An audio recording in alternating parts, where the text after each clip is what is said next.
Alright guys, this was a parts bike that wasn't supposed to be a complete build, but I was going through my garage and I was finding parts left and right, and realistically this bike was almost sold 2 days before I made this video and built the day before I made the video. So excuse me, not a lot of planning went into this video, and usually none of my builds usually do. I do try to plan out some builds a little bit better now, but for the most part, this one I just went in my garage, I started cleaning, and the frame was brought from the back of the garage to the front because someone wanted to look at it. I found the bars, I found the forks, the this, the that, and I was like, I wonder if these shifters, which are newer Shimano Dior shifters, work with this vintage style derailleur. I did post a teaser on a short, and Chris from the shed did point out, and I should have made this a big point, that this is not 100% going to work all the time. I was very fortunate enough for these shifters to work with these derailleurs, especially because it's a 9-speed. 6, 7, and 8, you're more likely not to have an issue, but on your 9-speed, the rear cassette spacing is different between the cogs than the 6, 7, and 8. I'm just doing a quick cleaning here. Once again, I did leave the triple on the front. It's because I had it. I had the triple cranks already installed. I had the derailleurs, the matching derailleurs, which was pretty cool, and I had the shifters to go with it. If I didn't have anything, I would probably do a 1x with a big range cassette, and I would still try to use these shifters. There you see the yellow bars, which I kind of like. They're kind of 50-50. Some people like them, some people don't. I did a poll on IG, and once again, about half of them liked it, half of it didn't. I liked it. I think they look cool, so I'm gonna leave it on. And this is the parts build, guys. Like, this is just stuff I had laying around to see if it will work. Once again, fair warning, please check your pull ratios before you make a build and see if everything is compatible. I have been burned before by pull ratios that don't work, but I usually don't check anything anyways. I just kind of build it and see how it goes, and if it works, it works, and if it doesn't, I figure out why later.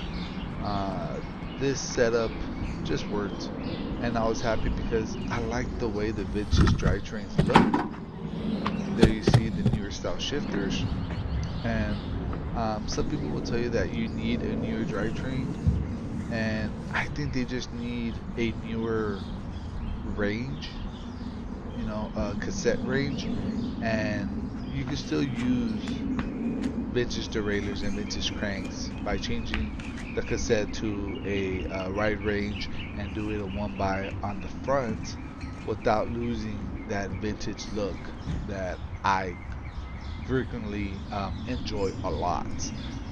Everyone's different, everyone has different opinions, and you can build your bike the way you want. I like building it with parts I have. That way I don't spend money, and the parts I do have get reused, and I'm not just sitting in my garage.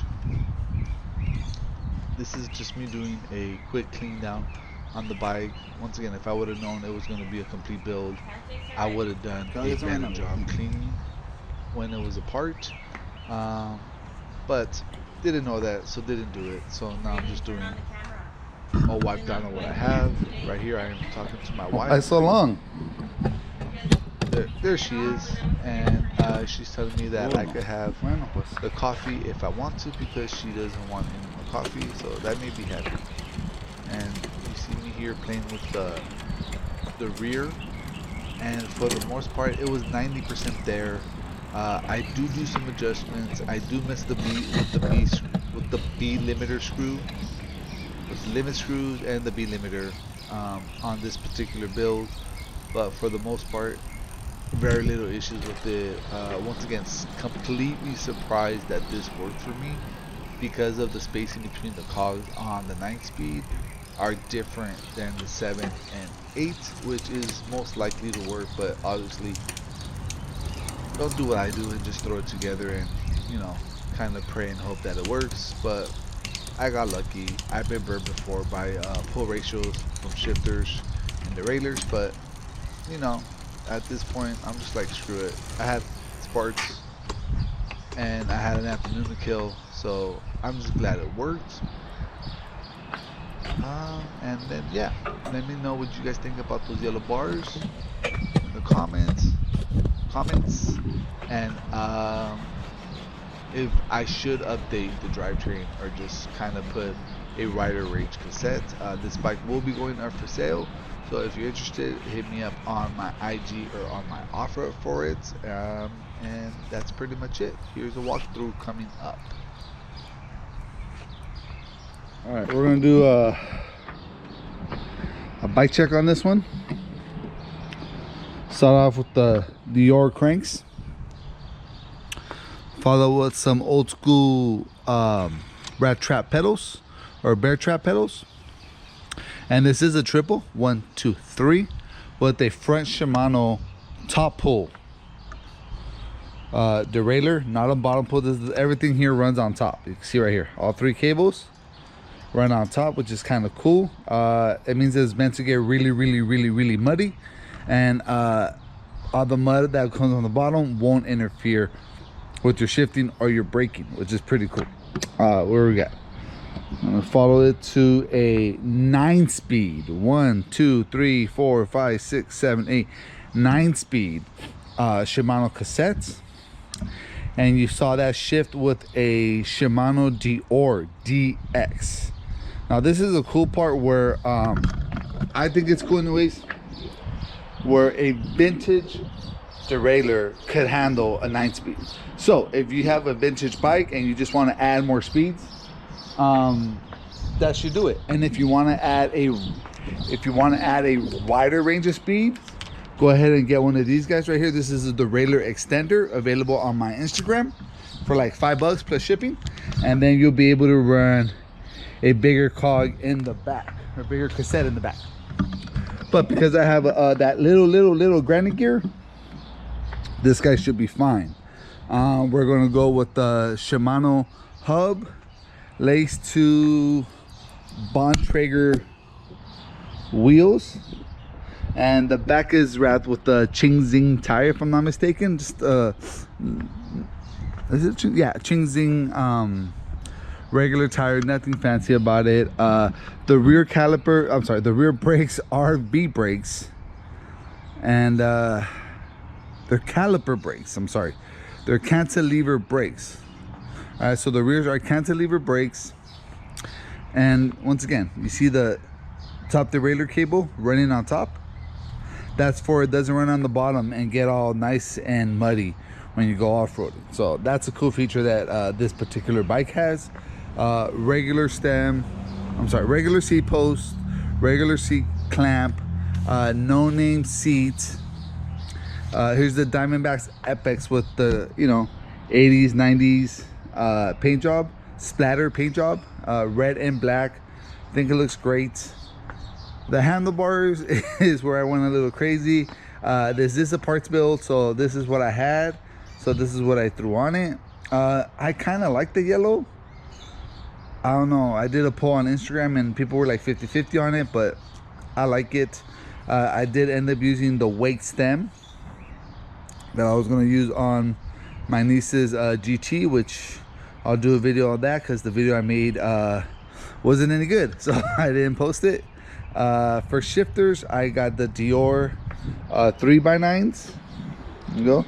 And once again, these are more modern shifters than what the bike came with, so just an example of what you could do with them. Brake cables, I'm sorry, brake levers. These are a little funky because they have like this big old turn on them. Don't know why, but that's what they are. There's the DiamondBack logo. The forks are monitude. old school shocks. You can run a disc brake, so they're not old. They're probably early 2000s or mid 2000s. I did go with V brakes on this one because of the shocks. If you put cantilever, the cable will go up and down and you'll lose tension on the front. Front hub is no name, but front wheel is still a Bontrager. Random tire it had on it, random grips it had on. Once again, guys, like, this was a parts build. This wasn't anything, this wasn't even planned, to be honest with you. Like I said, this was just supposed to be cleaning up my garage, and this kind of fell together and I'm vibing with it. Also, a question for you guys: has anyone cut these off? I mean, I know they're supposed, has anyone cut these off and just run it like that? Because they look a lot better. And I know that you keep dirt and stuff out of there, but this bike's never gonna hit the off-road again. This bike's gonna be a commuter. So I'll probably do that and just make it look a little bit nicer. I'm not sure 100% yet, but for now, bike is done. Bike is gonna go for sale. Hit me up on Instagram or OfferUp if you're interested. If you like the video, go ahead and leave a thumbs up, comment, subscribe, all that good stuff. Your Show Cycles out.